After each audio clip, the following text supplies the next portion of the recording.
Hello everyone, good evening po. Check lang natin kung live na tayo bago tayo mag-start.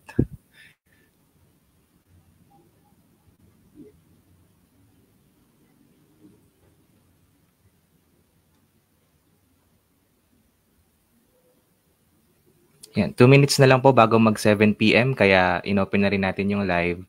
And kung napapanood niyo po ako ngayon, kung naririnig niyo po ako, please comment po kayo dyan sa comment section kung audible po ako, kung loud and clear, kung maayos po yung relay ng audio namin at ng internet. Wait lang tayo ng ilang minutes bago tayo mag-start since para matest pa natin yung audio. Kumusta po kayo? Comment naman po kayo para makita ko po kung sino na yung mga viewers natin and share nyo po yung live natin para mas marami po tayong ma-reach. Especially ay dahil special yung session natin tonight at meron tayong guest lecturer. Pero mamaya pa natin siya i-reveal syempre.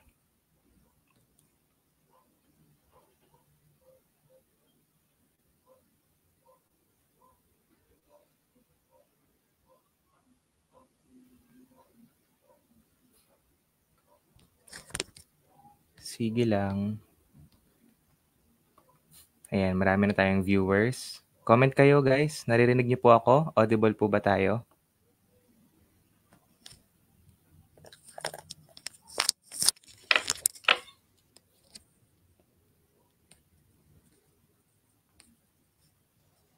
Yan, nagre-react kayo, nanonood na kayo, pero di pa kayo nagko-comment. Comment naman kayo. Ayan, hello sir. Reno Almonte. Good evening po. Ayan, yes sir. Type na ako ng comment. Hintay lang tayo ng ilang saglit.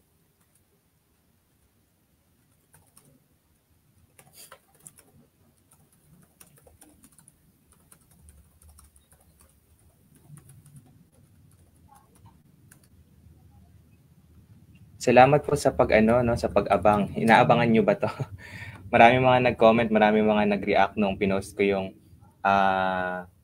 about sa try kong pag-lecturein si mama.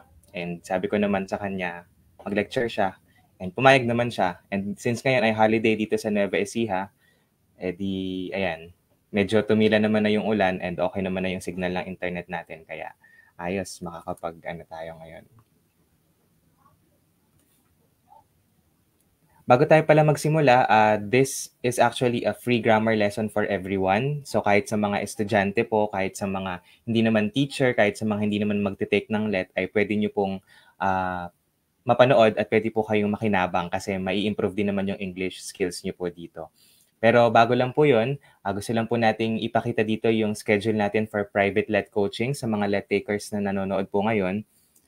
Ito po yung ating updated let coaching schedule. This is a combined review for Prof Ed and English majorship. And as of now po ay nakatapos na kami ng 9 sessions. Andito na kami sa session 9. Kagabi po yan, no? Sa literary criticism and stylistics and discourse analysis. Kaya kung gusto niyo pa pong humabol sa lahat ng gusto pang humabol sa ating private let coaching, PM lang po kayo sa page natin. Ito pong Carl Season. Mag-message lang po kayo dito. And send ko po yung process kung paano po kayo maka-join. Ano po. Meron po tayong pre-board. I think 2 weeks na lang before yung pre-board. Then meron din naman tayong final coaching, both for Prof Ed and English majorship po. This is actually, we have 15 sessions in total, 12 regular review sessions plus 3 special review sessions. Pagkatapos ay meron din tayong final coaching and pre-board at ang topics na kino-cover natin ay more than 25 topics, no? Sa English majorship at sa Prof Ed. Kaya sulit po kayo dyan. And alam po yan ng mga members natin sa ating private let coaching. Ayan. First time magla-live ni Mama. Ayan, meron na tayong 57 viewers. First time pong magla-live ni Mama. So, hindi pa siya sanay gumamit ng StreamYard. Kaya tinuro ko naman na sa kanya kanina kung saan makikita yung mga comments nyo. Kaya kung gusto nyo pong mag-comment, comment lang kayo ng comment, no? Titinan natin kung mapapansin niya yung mga comment ninyo. Good evening po, Sir John Mark. Good evening din po kay Ma'am Cindy, kay Ma'am Sel. Ayan. Neil, Sir sa group. Yes po, recorded po ito. And i-upload po natin sa YouTube channel natin na all. Ayan. Okay, so Okay lang po ba yung ano natin? Mukhang nawawala-wala ako pero sana matagpas na.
Hello po, good evening. Nawala po tayo, no?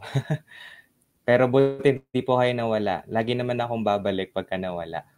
Babalik pa rin sa yakap mo. Ayan, sige po. Good evening po. Ayun si Ma'am Ina. Andito din si Ma'am Noliza Painor Pararuan. Good evening po. Sir Dakila de los Santos. Good evening po. Ayan.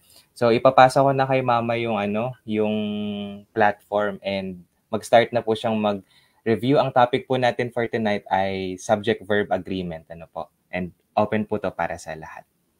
Ito na si Mama.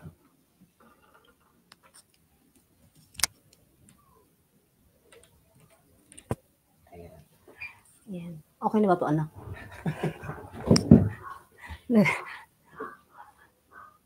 Ayan, good evening po sa lahat. Unang-una, I would like to thank everyone for supporting this session tonight. So, ayan, nakikita ko yung mga naka-join ngayon. Ante, andyan ka. Good evening. Hi, Ma'am Rose Ann.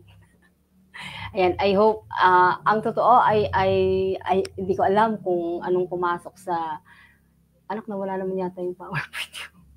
Di ba, andyan ba?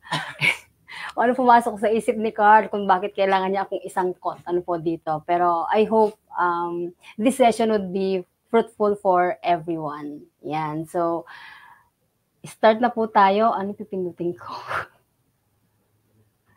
Stop sharing. Ayan. Ayan. Okay, so ito po yung schedule po nung private let coaching po ni Carl. So, na-discuss niya ito kanina sa mga early na nag-connect. I-ano lang po natin na for those who still would like to join yung kanyang dun sa kanyang private let coaching schedule ay nasa ano na siya session 9 ba yun, anak? Session 9 kagabi yon. So meron pang remaining sessions at dun sa mga gustong mag-join po ay recorded naman yung mga previous sessions, so pwede pa rin po nilang mabalikan po yon. Okay po. So next, ito yung araw. Yeah. Sorry po. Ayan. Choose the option that will make the statements grammatically correct. So sabi niya po kanina is subject-verb agreement ang discussion dito, pero ang tawag ko dito ay SVD, subject-verb disagreement. Kasi lagi po silang nagdi-disagree. Lagi silang may conflict and until now hindi nagre-reconcile. And I hope ma-reconcile natin tonight yung disagreement ng subject at saka yung verb na normally nag-occur. Okay po? So tingnan po natin yung question number 1. Ayan, basic rules. So, yung part 1, no? Ayan. Napakahirap naman ito, Carl. The boy blank looking for his mom. Ayan, sagot nga po kayo. Baka po ang isagot niyo po dito ay is. Napakadali lang po nito. Type niyo po yung comment. Wala pa po nagko-comment. Napakahirap naman kasi ng number 1, Carl. The boy. Paano wala tayo? The boy is are looking for his mom. Ano po yung sagot? Pakitype po yung mga gusto pong sumagot dyan bago po tayo mag-move sa next po na question. Ayan. Is. Ayan. Napakahirap, Kailangan pa talagang i-analyze po yung sagot. Ano po, ayan. Medyo delay lang pala yung relay. Marami na po nagsasagot. Very good. Ayan, excellent po kayo. Kasi napakahirap talaga ng tanong ng number 1. Ayan, is. So, is po lahat. Basic po yun, no? Kasi the boy is a singular subject and of course, when the subject is singular, it takes a singular verb. So, alam naman po natin is singular po yan. Okay? Tatapusin ko ba lahat? Makapag-type. Bago ko i-next. Ano ba? Yes, comedy talaga yung review ngayon. Ayan. O sige. Number 2 na. Okay na. Number 2 na po tayo. Ayan. No, na-reveal na po yung tamang sagot. Ayun pala, may papakita po pala. May highlight po is. Okay, the correct answer is. Next po tayo. The students walks down the street. Ayan. Comment down po. Number 2 na po tayo. Ano po kaya ang sagot po dito ninyo? Walk or walks? Tingnan po natin yung subject. Focus po tayo dun sa subject, no? The students. Ang subject po sa number 2 ay students, hindi po yung street. Okay po? Ayan. So may nagsagot na po, walk. How about the others? Ano po sagot natin? So may nagsagot naman ng walks. Meron ding walk. Ay, sasabihin daw pala yung name. Ayan, si Ma'am Irish, I walk. Si Ma'am Rose Ann, I walk din. Gaya-gaya, bawal gaya-gaya, Ma'am Rose Ann. Kasi tapos, asan na yung walks kanina? Bilis namang mawala. Okay. Tingnan po natin yung correct answer for number 2 is walk. Ayan. Siyempre po, tama po ito. Ano? Students is plural, so it would definitely take a plural verb. Tandaan po natin, no? Baka po malito po tayo. Pagdating po sa verb, ang plural po sa simple present, yun po yung walang S. Pero pagka po kasi sa nouns, ang plural, yung mga may S. Katulad po niya, students, plural po yan. Student, singular. But when it comes to verb, the verb is singular when it has S, walks. And it is plural when it has no S. Okay po? So, walk. Next po tayo. Question number 3. Ito. Carl and his friend are eating dinner. Ito po ngayon, may kasama na yung subject. Carl and his friend. So, ano po yung ano? What is the correct answer? Is or are? Ayan, nagsagot na si Ma'am Maureen. Are. Tingnan natin yung iba. Antayin natin kung are din sila. Are. Are you? Are din si Ma'am Eloisa. Are. Okay, so, tingnan po natin. The correct answer is are. Okay, basic rule. Why are? Because Carl and his friend, here we have compound subjects, Carl and his friend. So definitely they are two. So it means the verb is plural. So we will have are as the correct answer. Yan. Correct si Ma'am Edna, oh. Are. Siyempre naman. Ano, Ma'am? Thank you po, Ma'am Edna, for watching. Number 4. Anak ko sa mga init. Initan ako. You look so beautiful. You. Tingnan nga po natin dito yung sagot ninyo. You looks so beautiful. Karil, pinagtatawanan mo ako, Karil, ha? Manda ka sa akin. What's the answer? Look. You look so beautiful. Wala po bang looks? Walang magsasagot po ng looks? Look.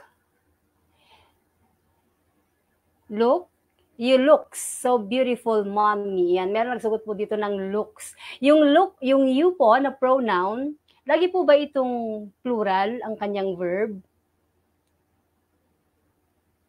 Lagi po ba siyang plural? Siyempre, pag you, pag isa lang, singular po yan. Pag isa lang yung kausap mo, di ba? Pagka two or more, plural yon. Pero, ano po yung correct dito sa subject-verb agreement natin? You, singular in meaning, but plural in form. Look, ayan, meron pa pong analysis, no? May rationalization si Ma'am Tefi. So, singular in meaning, but plural in form. So, in this sentence, the correct answer is Look.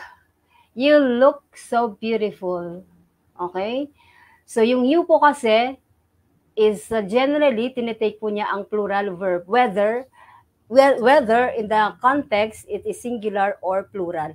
Pero alam niyo po ba, meron din namang time na yung you ay followed ng singular verb. At tama din po ang construction. Alam niyo po ba yon? You, for example, kailan po ba sinusundan yung you ng is?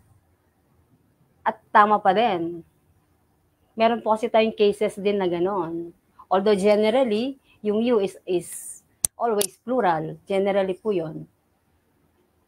Meron po ba yung naalala or na nasa isip nyo po na pwede po pero still correct?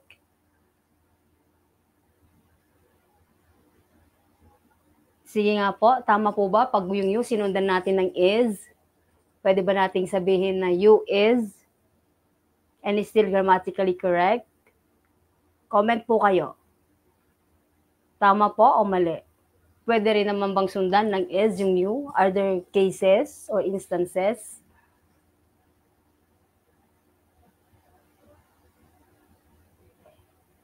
Are daw. You are. Walang you is. Paano po pag yung sentence ay sinabi ko, you is a pronoun? Correct po ba yon or wrong? You is a pronoun. Grammatically correct?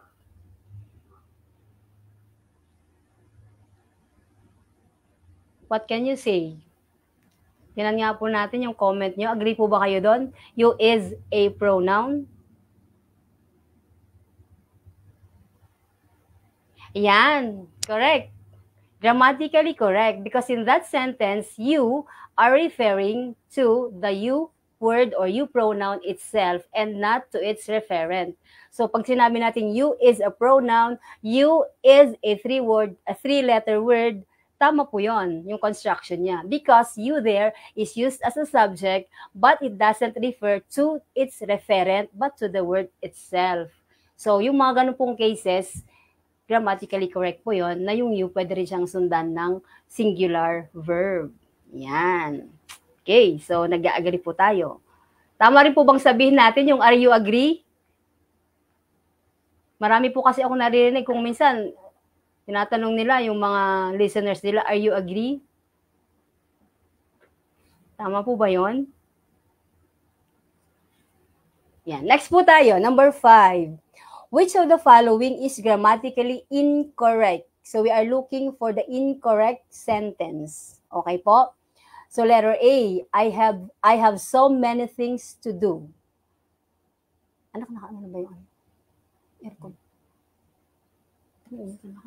Letter B, my mother and my sister are cleaning the house.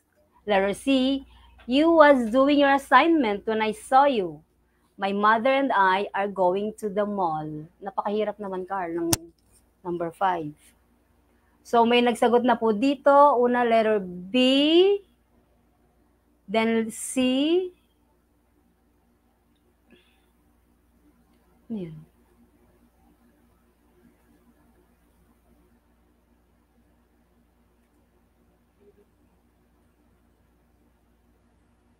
Ba't hindi? C. Ayan, si Ma'am Eloisa. The correct answer is letter C. Kadidiscuss lang po natin kanina yung previous slide natin, di ba? You. Kasi we are looking for the incorrect sentence. So, letter C. Letter C, you was. So, what should be the correct verb? You were. Okay? So, the verb should be were. So, letter C is incorrect. For letter A, I have so many things to do. I have, okay, that's correct, my brother and my sister, two subjects, compound subjects, so are, plural. And then yung letter D naman po, my mother and I, so two subjects, so again, plural. Shout out, Ma'am Gladys. Anak, paano mo mag-shout out? Ha? Sabihin mo, shout out sa pangalan niya. Shout out daw kay Chloe Lacuesta. Hello, Chloe. Salamat sa pagsagot. Pagpapanood, ayun, shout out pala. Okay, next. Okay na po kayo sa number 5. Kung meron po yung questions, doubts, feel free po to comment to type your comments. Yan, nakikita ko po dito yung mga nagko-comment. Nababasa ko po kayo. Okay? So, okay na tayo sa number 5. Next po tayo, number 6. Ayun, tama. Letter C yung sagot natin. Meron pala yung sagot. Number 6. Part 2 na po tayo. Intervening phrases. What do we mean by intervening or intervene? What is intervene? Ragsi amigo, hello. Pag-type nyo nga po dyan, what do we mean by intervene? To intervene or intervening phrases. Ano pong nasa isip ninyo pag na-encounter nyo po yung word na yan, intervene? Shout out din daw po kay Jane Nuneza. Crush ka daw dyan. Crush niya anak nyo. Paki-comment niya po, what do we mean by intervene? Lalo na po yung mga, kung may nanonood po sa atin dito ng mga English major, alam nila to. Anyway, ang audience naman po natin ngayon ay kahit po wala kayong background sa English, pwede po because general, po ito, topic. So, kahit po hindi English yung specialization nyo, ayan. Pero hinihintay ko lang po yung mag-comment sa audience kung ano ba yung meaning ng intervene.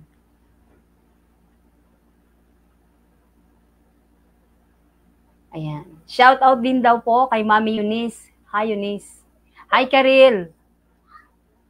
So, sige, wait po ako. Mga 10 seconds pa na may mag-type po kung ano yung nasa isip nyo pagdating sa intervening phrases. Marami po kasi nagkakamali dito pagdating dun sa itong rule na ito, yung intervening phrases. Kasi medyo nakakalito po ito. So, kailangan, we have to know what's the meaning of intervening phrases or what are these phrases. Okay po? So, eto na. Ayan. When we say intervene po, intervening phrases, kumbaga parang ito, namamagitan po siya between the subject and the verb. Okay? It is placed between the subject and the verb. That's why it is called intervening.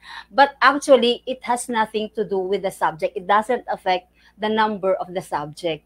So, kumbaga, ayan, tama yun, to interfere. So, kumbaga po, parang yung intervening phrases, nakiki-eksena, no? Maagaw lang po ng eksena. Pero ang totoo, hindi niya inaapektuhan yung number ng subject. Tingnan po natin itong sentence number 6. Carl, together with his friends. So, together with his friends is the intervening phrase in this sentence. Na po, kita niyo po, ano siya, separated by commas. And then blank, eating dinner. So, what's the correct answer? Carl, together with his friends, are eating dinner. Okay, so nakasagot na po dito. Si Chloe, talaga ginamitan pa ako ng dictionary, oh. Talaga naman. Ayan, sagot nila is.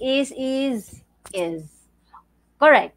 Because as we have said, intervening phrases does not affect or do not affect the number of the subject. And the subject of the sentence is Carl, singular. Therefore, kahit napakadami pa po dyan nakalagay na intervening phrases, hindi nyo po yan papansinin. Doon pa rin kayo mag-focus sa subject which is Carl and it is singular. Okay? Is. Yan, very good. Tama po lahat yung mga sagot po ninyo. Yung sagot ni Ma'am Irish, Ramento, tama, Sir Jason, Sir Cesar, yan, tama po lahat yan. Okay? Tingnan po natin kung tama. Ayan, tama nga, is. Okay, next po tayo, number 7. The teacher of the students talks loudly. The teacher of the students talks loudly. So, ano po kaya ito? Ano po yung subject natin dito? Teacher or students? What's the answer? Okay, so nag-comment na po si Sir Jericho, talks din kay Sir Jordan, si Ma'am Maureen, talks. Ayan. Sinabi niyo talks di ba? Di talks. Okay, correct. Very good. So, we don't need to explain further. The teacher is the subject of the students, an intervening phrase also or the off phrase, but it doesn't affect the number of the of the subject, which is teacher. Kasi po ang subject natin dito ay teacher and not the students. Very good. Yan, meron pa po kayong explanation. Teacher talks. Bien. Number 8 po tayo. Students from this school are smart. Ito, mahirap din to, yung number 8. Students from this school are smart. Are. Yan, dalawa na. Sir Jericho, Sir Vercel, Ma'am Arabella, are. Okay, are. Tignan po natin yung tamang sagot po dito. Are. Students from this school are smart. Okay, correct. Very good. Lahat po kayo tama. So, students plural, so plural verb. Very good.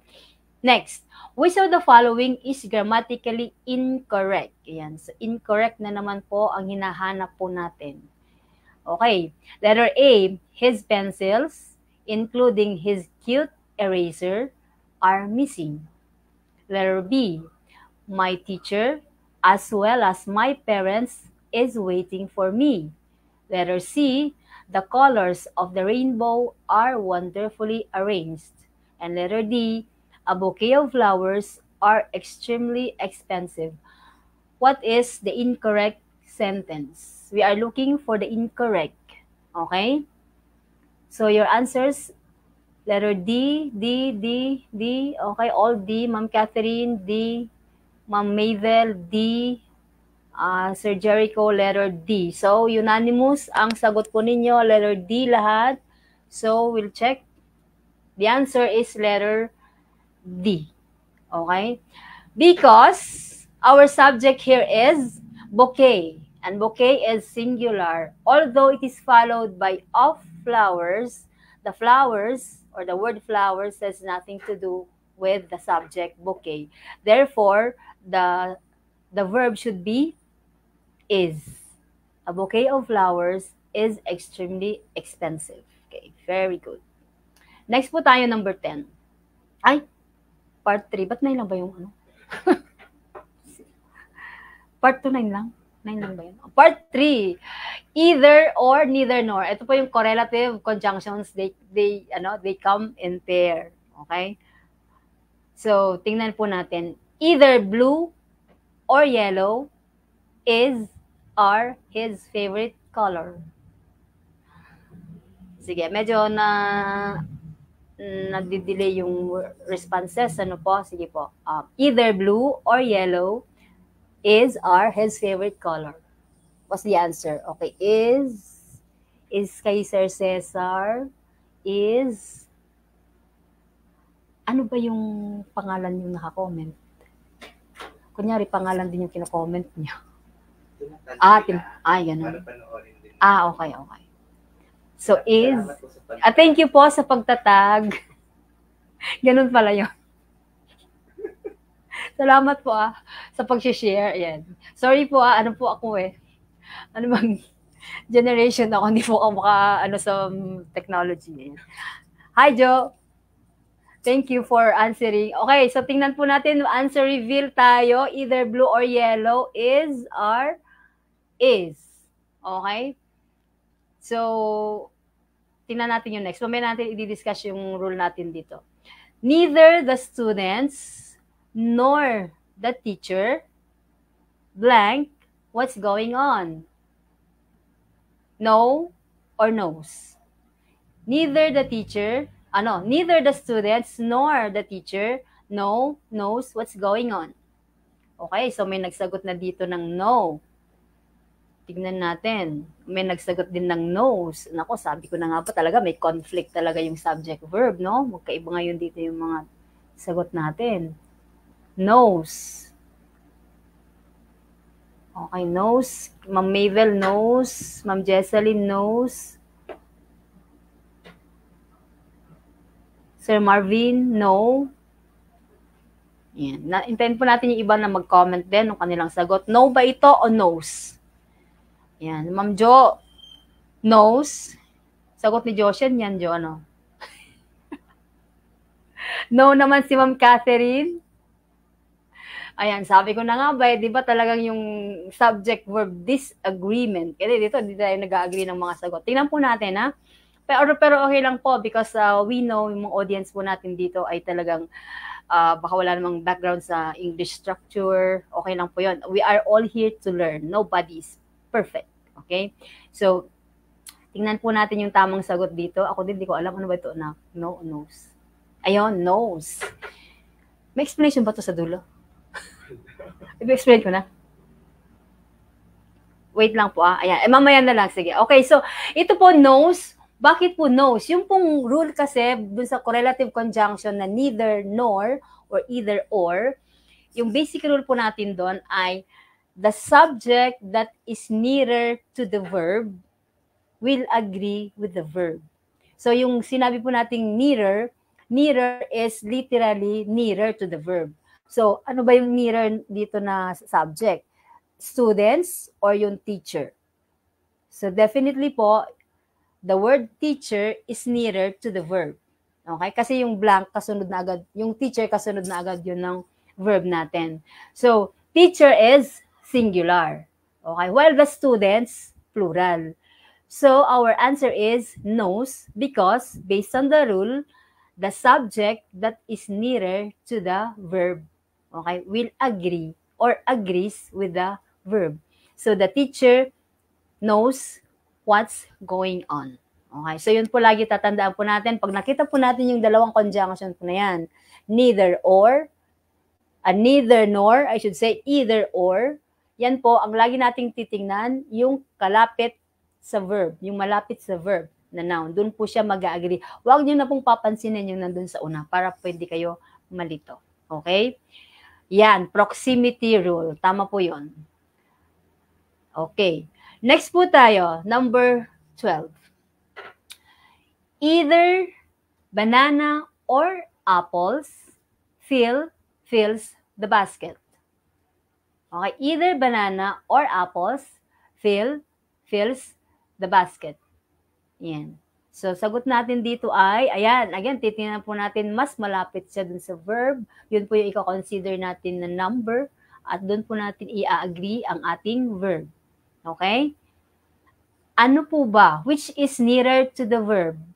Banana or apples? Banana, if you say banana, banana is singular, so it should be singular verb. If you say apples, apples, plural, so it should be a plural verb. So what's the correct answer? The correct answer is,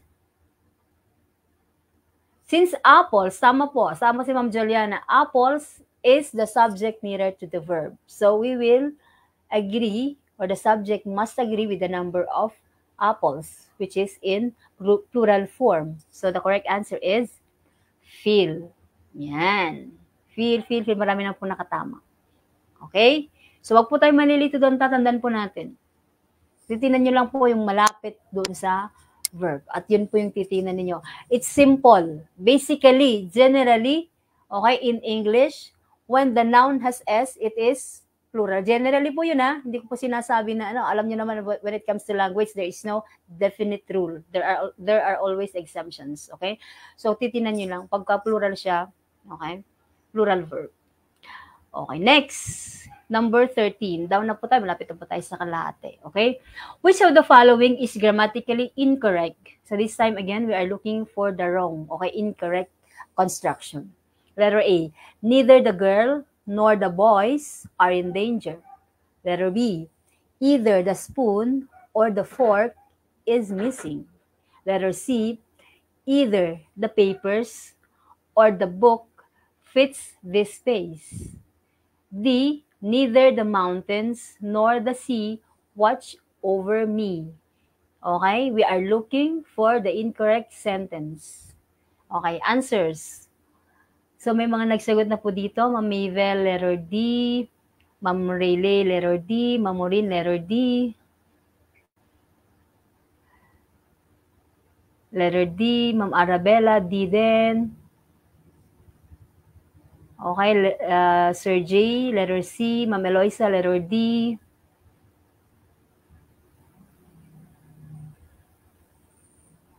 So remember po, we are looking for the incorrect construction. Tingnan nga po natin, process po muna natin yung mga choices. Letter A, neither the girl nor the boys. Which one is nearer to the verb? Boys. And our verb here is are. So letter A is correct. So it's not the answer because we are looking for the incorrect. Letter B, either the spoon or the fork is missing. So the subject nearer is fork. Singular is, okay, singular verb. So definitely it's correct too. Letter C, either the papers or the book fits this space. Okay, book is the subject nearer to the verb, which is singular, and the verb is fits. So it's correct. And letter D, neither the mountains nor the sea, okay, watch over me. So what is the subject nearer to the verb? It's C, right? And C is singular. And the verb here is watch. Watch is in plural form. Therefore, the wrong here, the incorrect sentence is letter D. Okay? So, very good. Tama yung mga sagot niyo po. So, it should be watches. It should be in the singular form because C is singular. Okay? So, clear po tayo doon. Next. Part 4. Ilan ba itong item? 13. Okay, part 4 na po tayo. Ano pa yun? Susunog. Ano ba yun? Ha? Hindi alam ni Mama hanggang 100 po yan. Pagka 100, basta pag napagod na po ako, tama na po Kayo na po magpaliwanag. Okay, next. Nagugutom na nga ako. Part 4, the number versus a number. Yan. Ito rin po, medyo na, rin po natin to napagpapalit. Madalas na pagpapalit to, the number, a number. Ito po, literally po, yan po yung makikita yung structure, the number, tsaka a number. Okay? So, tingnan natin. The number of unemployed blank decreased. Okay? The number of unemployed blank decreased. Ano po yung sagot? Has or have? Mama, tututo po ako mamaya. Mamaya ka na po. Hindi pa po ako pagod. Mamaya pa po. Ayan, ang sagot po ni Ma'am Mavel ay has. Okay, Sir Angelo, Ma'am Maureen, has. Alam po ba magsasagot ng have?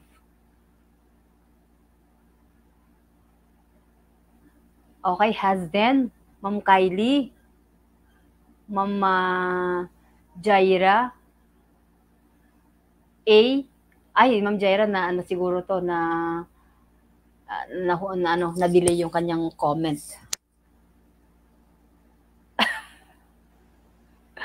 Ano pong sagot dito? Ano na yung the number? The number of unemployed.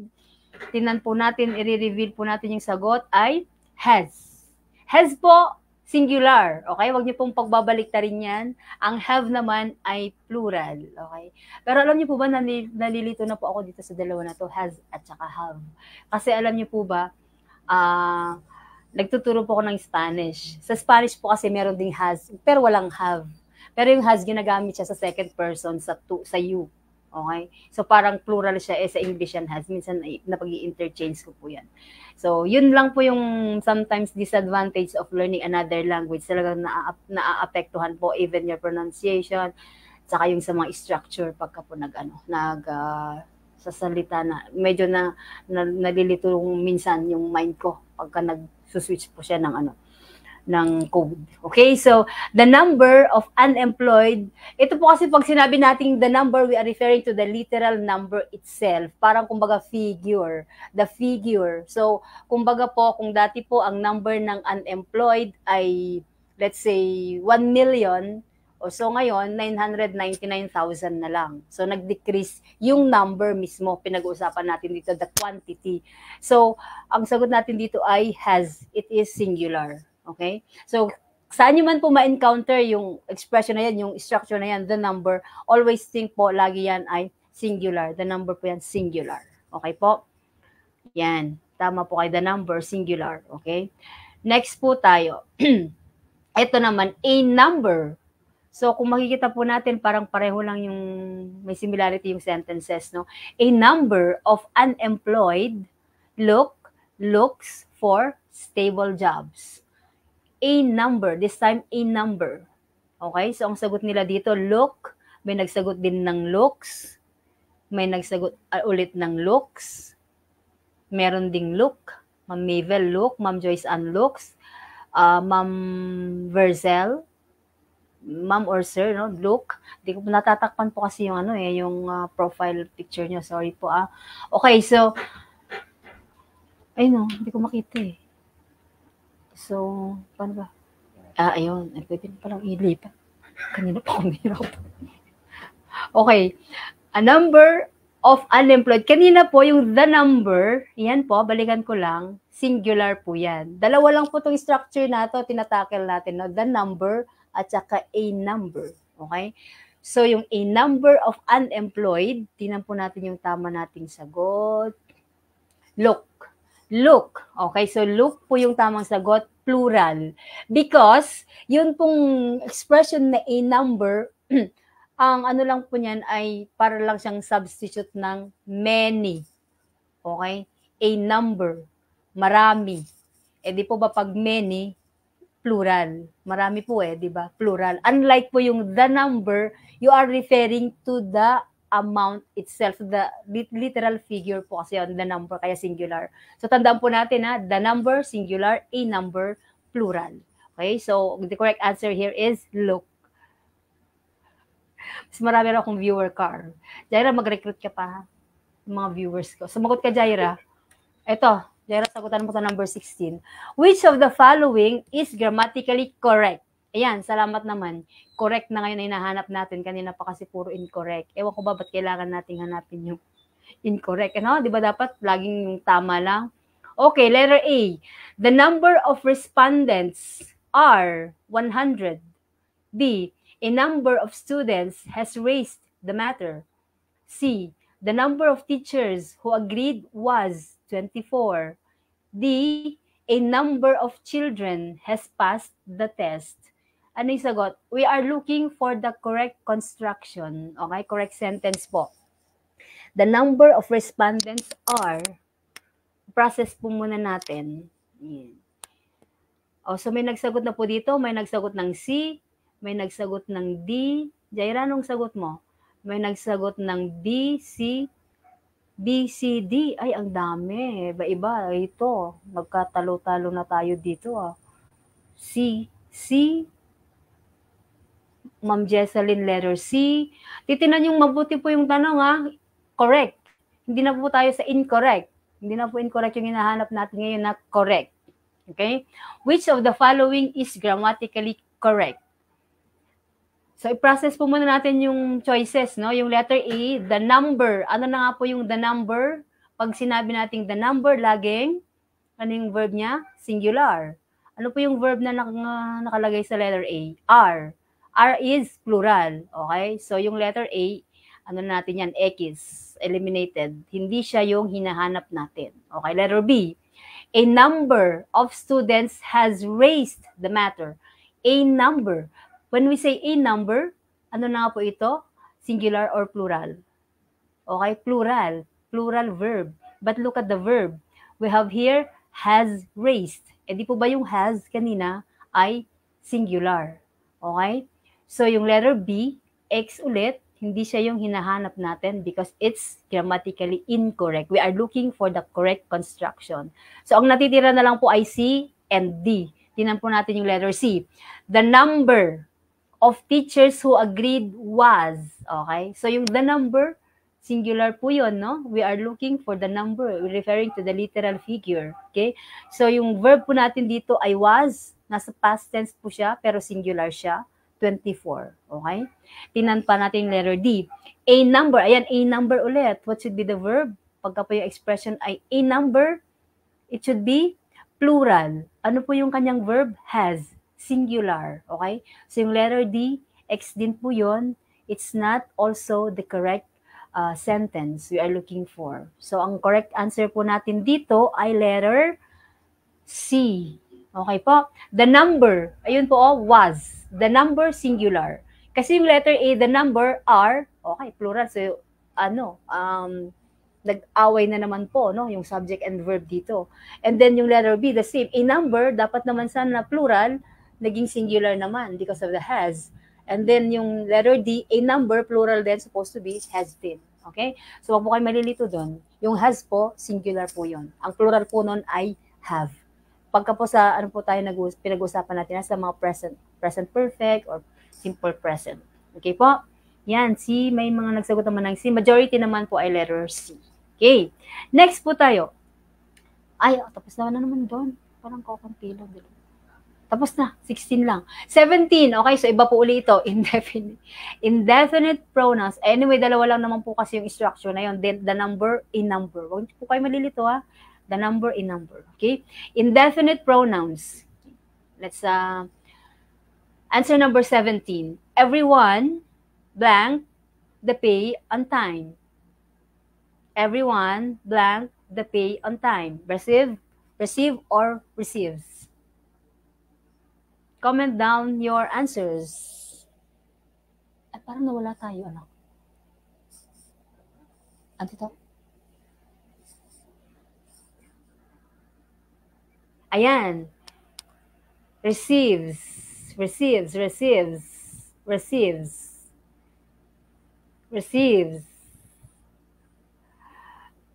Ayan. Puro receives, no? So, ayan.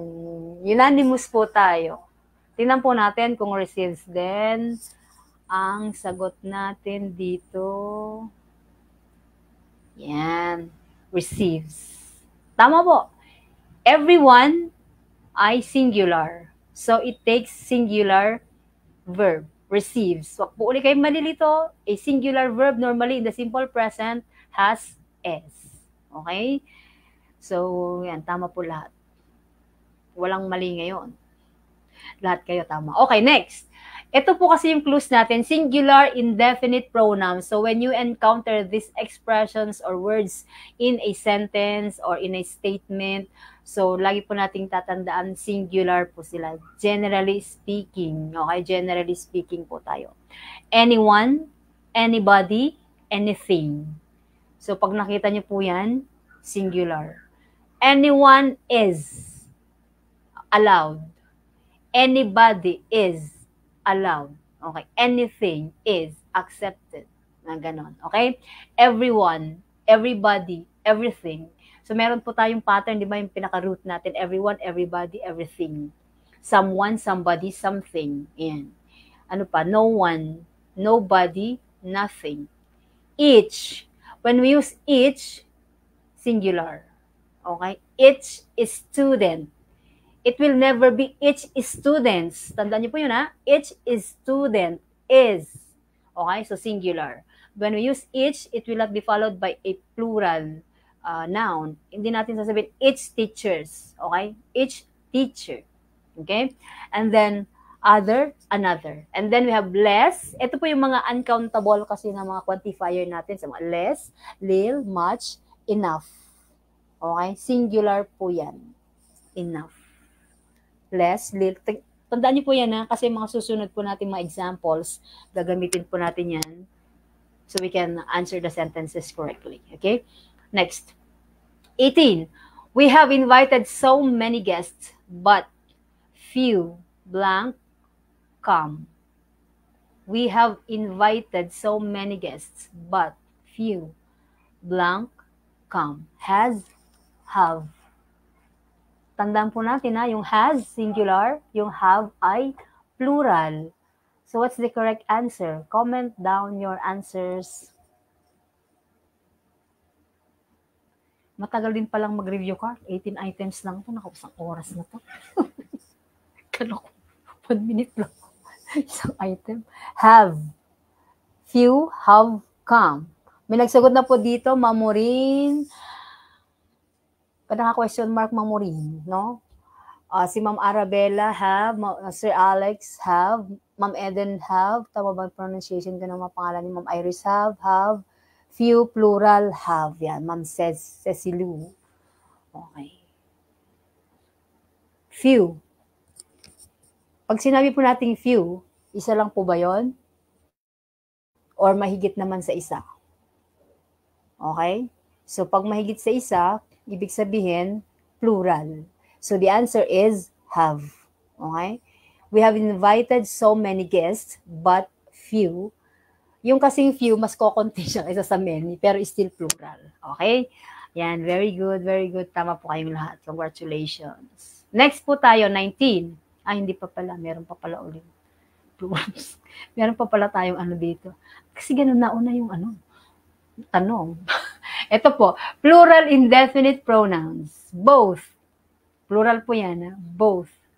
Ayan, few. Ayan na po yung kanina, yung sentence natin kanina. Ito pa pala yung list. Few. And then, many, several, others. So, pag na-encounter po natin yung word na to, generally, again, plural ang verb natin. Okay? So, tingnan po natin. We continue, 19. Okay? Which of the following is grammatically incorrect? Ito. Incorrect po ulit tayo ha. Incorrect. A. Much are left undone. B. Both need to be alert to ensure the event's success. Letter C. Less is more when it comes to minimalist design. D. Something stinks. Which is incorrect? A, B, C, D. Ayan, Ma'am Maureen, letter A. Sagot na si Ma'am Maureen. Tama ba yung pronunciation ko, Ma'am, sa ninyo? Or Maureen? Ma'am Cecilu, A. Ma'am Eloisa, A din.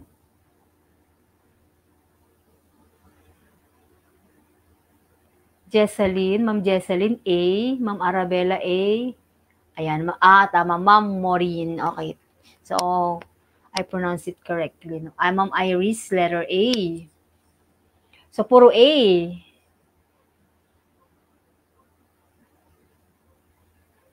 A. Okay. So, check po natin yung tamang sagot. Letter A. Incorrect. Kasi much ay, kanina, di ba, singular. Doon sa list po natin. Both, plural, o need. Plural naman po, hindi naman siya needs, di ba? Less, singular, is. Hindi naman are ang ginamit natin. And then something is singular, then stinks. Singular verb. Therefore, the incorrect sentence is letter A. Okay? Yan. Indefinite pronouns. Singular or plural. Ayan. All. Ano ba gagawin ko dito, Carl? Itong singular or plural. Okay, gets ko na. Yan. All indefinite pronouns, these are pronouns which could either be singular or plural depending on their context. Okay, so all, any, more, most, none, some, and such. This depends on their context. Okay, so pwede silang singular, pwedeng plural, depende po yun sa kanilang context. Okay po? 20. Ayan. Some of the kids comes late.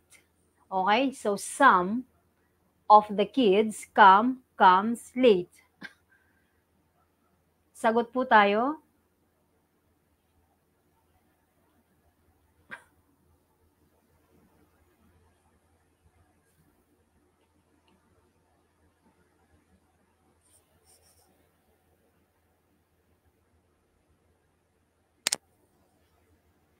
What's the answer?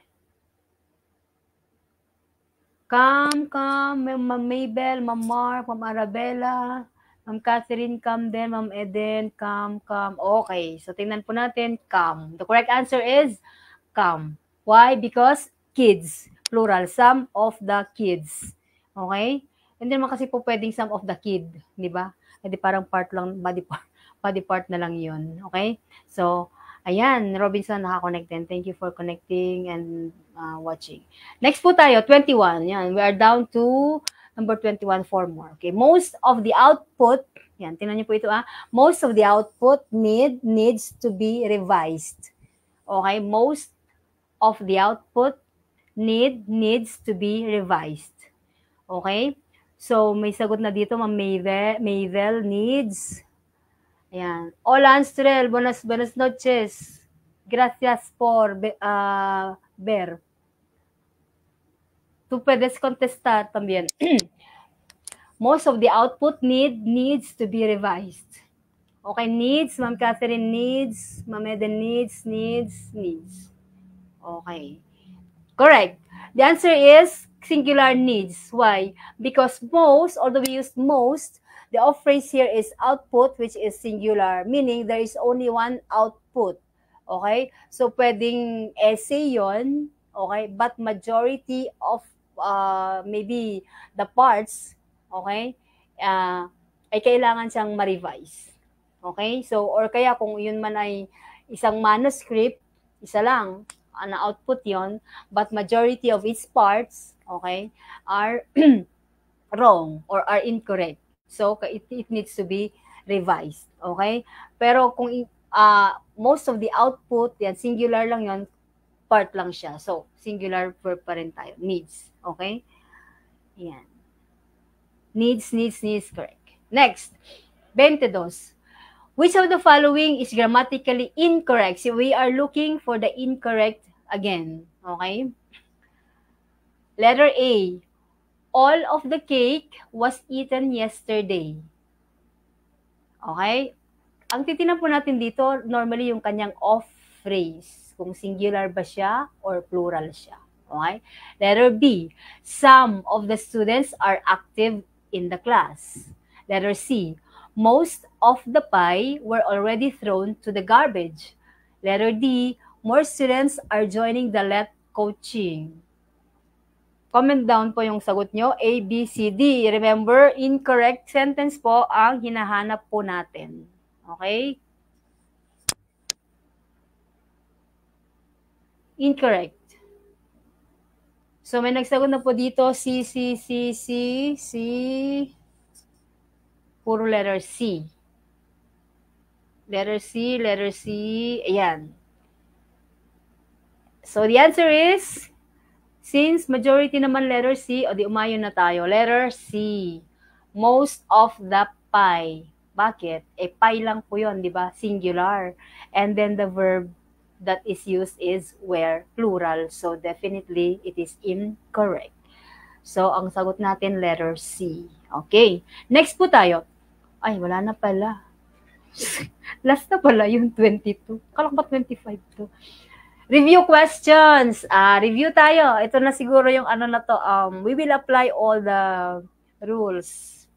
Yung, ilan ba to anak? Question, ano? Tingnan po natin dito. So, rumble rules to. Okay. 23. Which of the following is grammatically incorrect? Again, incorrect. So, simple recall lang po tayo dun sa mga naunang discussions. No? Letter A, neither the dog nor the cat likes the food. A number of patients have been admitted to the hospital. Letter C, each of the students has to answer the question. And letter D, my parents often tells me to come home early. Okay, so ano na po to? Lagom, no? Rumble na yung mga rules natin. Incorrect. Incorrect po tayo. Okay? So, Ma'am Mayvel, letter C, J. Kenneth, C, Glenn, C, Ma'am Eden, Sir Glenn, letter C, Ma'am Juliana, C, Ma'am Mayvel, D. Incorrect ang hinahanap po natin. So, majority po tayo ay C. Process po muna natin yung mga options natin. Letter A, neither the dog nor the cat likes the food. Diba sabi natin kanina, ito yung we consider the subject nearer to the verb. Okay. So, yung nearer dito ay cat, which is singular, and the verb here is likes, singular. So, letter A, correct. Hindi siya yung hinahanap natin. Okay? Let's have letter B. A number. Ano po yung sabi natin? A number, plural. The number, singular. Okay? So, a number, what's the verb used? Have. So, have is plural, right? So, letter B also is correct. So, hindi siya yung incorrect. Hindi siya yung hinahanap. Letter C, each of the students has to answer the question. Okay? So, each kanina, di ba? Sinabi natin ang each ay singular. Sinabi ko kanina, hindi po pwedeng gamitin natin yung each students. Laging each student. But in this case, the construction is different because we make use of the preposition of. So, each of the students. Tama po yon, construction na yan. Okay? Pwede rin po kasi yung construction ay each student. Okay? So, letter C, each of the students, each is singular. The verb is has, singular. So, ibig sabihin, yung letter C, letter C is correct. Okay? And then yung letter D, my parents often tells me to come home early. Okay? My parents, plural, often tells, or tells. What is tells? Singular or plural? Okay? So, plural. Ay, singular pala. Singular yung tells. Yan, pati ako nalito na. So, what's the correct answer? We are looking for the incorrect. Okay? So, the answer is letter D. Yan. So, tama po, no? Yung a number kasi, plural, have plural. Each singular has singular. We are looking for the incorrect. So, letter D. Ayan. Yan. So, meron ilang mga nalito lang siguro. Kasi dun sa students. Students po, nearer po nga siya sa verb, pero hindi po siya applicable doon dahil dun sa nearer ang verb lang natin ay ang rule natin doon lang sa mga correlative conjunctions, yung either or, neither nor. Okay? So, now na tayo. Penultima. Okay, 24. Which of the following is grammatically incorrect? Letter A. The number of enrollees have increased since last year. Okay. Letter B. Your sister, along with your brother, is coming here. Letter C, I should say, either the child or you have eaten my chocolate. And letter D, no one wants to fail the let. Oh. Ano dito yung incorrect? We are looking for the incorrect sentence. Okay? So, may nagsagot na, may nagsabi ng letter A, yung iba naman, ayan, letter A, may letter C. Incorrect po yung hinahanap natin. Huwag po kayo malilito, ha? Letter A, letter C, letter A, Sir John Donnie, letter A, Sir Neo, letter A number, plural. Tingnan natin.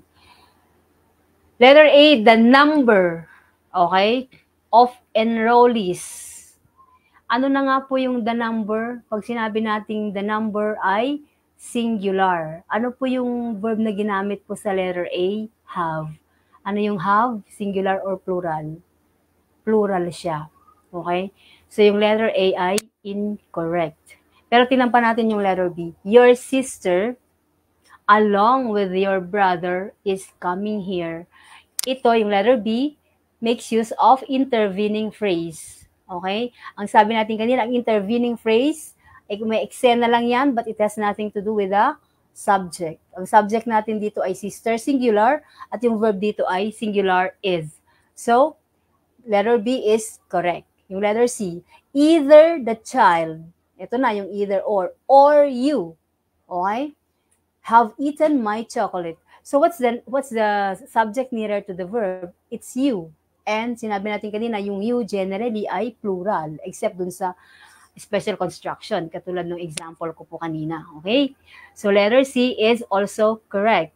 And then letter D, no one, obvious, no, singular po yun. So, once yung verb niya, that's also correct. So, ang sagot natin, the incorrect sentence is letter A. Yan. Very good. Okay? So, tama po kayo. Majority. Next po tayo. Yan. Number 25. I think ito na yung last number. Which of the following is grammatically correct? Okay, this time correct. Letter A. Neither the leaves nor the flower grow properly in the soil. Letter B. The principal, no less than the teachers, need to be present. Letter C. They'll have changed since last year. Letter D. Some of the pizza is still in the refrigerator. So what's the correct answer? Correct sentence. A, B, C, or D. So A, Sir Mark, Mama Ceci, A daw. A, ganon. And then letter A, I. Correct.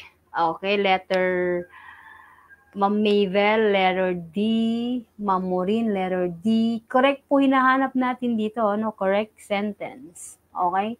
Process po natin yung letter A. Neither the leaves nor the flower grow. Okay? Which is the subject neither. Is it leaves or flower? So, flower, di po ba? What is flower? Singular or plural? Singular. Ano yung verb niya? Grow. Plural yung verb.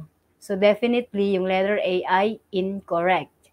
Hindi siya yung hinahanap natin. Ang hinahanap po natin ay correct, right?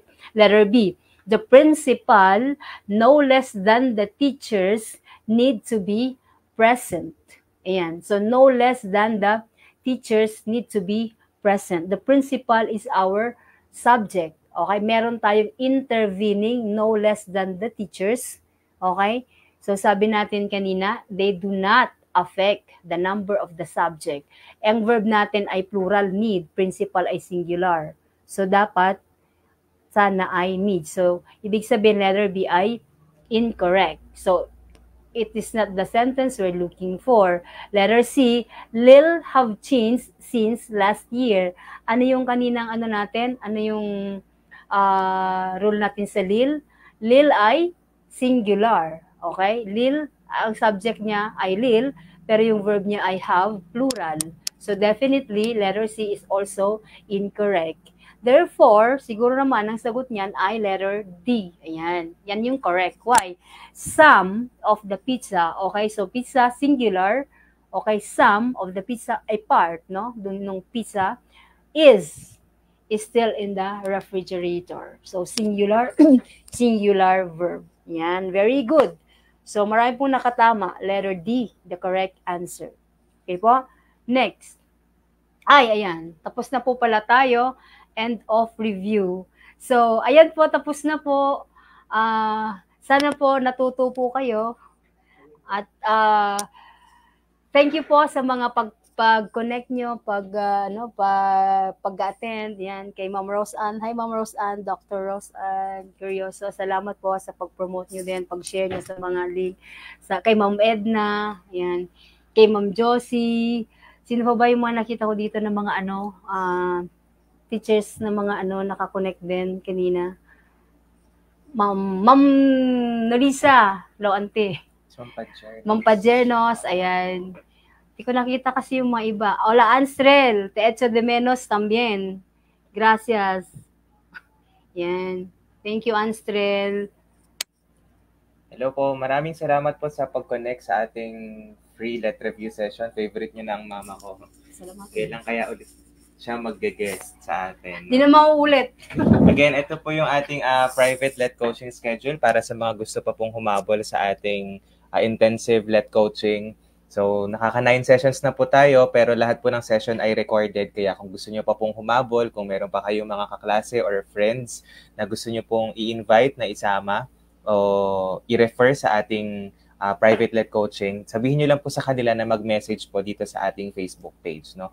Magkakaroon pa po tayo ng pre-board final coaching hanggang sa week po ng inyong board exam. Sana po makatulong po para makakuha kayo ng license.